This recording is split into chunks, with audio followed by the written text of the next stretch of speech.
बिस्मिल्लाहिर्रहमानिर्रहीम। एक बादशाह का सबक आमूज़ वाक़या। आज का वाक़या अक्ल खोल देने वाला वाक़या है कि अगर हम अक्ल का सही इस्तेमाल करें तो हम कहां से कहां पहुंच सकते हैं। एक रियासत के बादशाह ने ये ऐलान करवा दिया कि कल सुबह जब मेरे महल का मरकज़ी दरवाज़ा खोला जाएगा, तब जिस शख्स ने भी महल में जिस चीज़ को हाथ लगा दिया वो चीज़ उसकी हो जाएगी। इस ऐलान को सुनकर सब लोग आपस में बातचीत करने लगे कि मैं तो सबसे कीमती चीज़ को हाथ लगाऊंगा।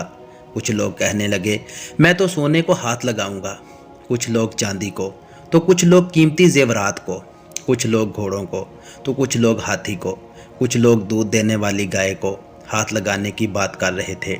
जब सुबह महल का मरकज़ी दरवाज़ा खुला और सब लोग अपनी अपनी मनपसंद चीज़ों के लिए दौड़े। सबको इस बात की जल्दी थी कि पहले मैं अपनी मनपसंद चीज़ों को हाथ लगा दूं ताकि वो चीज़ हमेशा के लिए मेरी हो जाए। बादशाह अपनी जगह पर बैठा सबको देख रहा था और अपने आसपास हो रही भाग दौड़ को देखकर मुस्कुरा रहा था। उसी वक़्त उस भीड़ में से एक शख्स बादशाह की तरफ बढ़ने लगा और आहिस्ता आहिस्ता चलता हुआ बादशाह के पास पहुंचकर उसने बादशाह को छू लिया। बादशाह को हाथ लगाते ही बादशाह उसका हो गया और बादशाह की हर चीज़ भी उसी की हो गई। जिस तरह बादशाह ने इन लोगों को मौका दिया और इन लोगों ने गलतियां की, ठीक इसी तरह सारी दुनिया का मालिक भी हम सब को हर रोज़ मौका देता है। लेकिन अफसोस, हम अक्ल के अंधे लोग भी हर रोज़ गलतियां करते हैं। हम अल्लाह को हासिल करने की बजाय अल्लाह की बनाई हुई दुनिया की चीज़ों की आरजू करते हैं।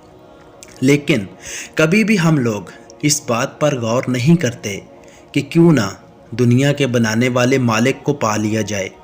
अगर मालिक हमारा हो गया तो इसकी बनाई हुई दुनिया में हर चीज़ भी हमारी हो जाएगी। तो दोस्तों, मज़ीद ऐसी वीडियोज़ के लिए मेरे चैनल को सब्सक्राइब करके बेल नोटिफिकेशन दबा लें। मिलते हैं नेक्स्ट वीडियो में। अल्लाह हाफिज़।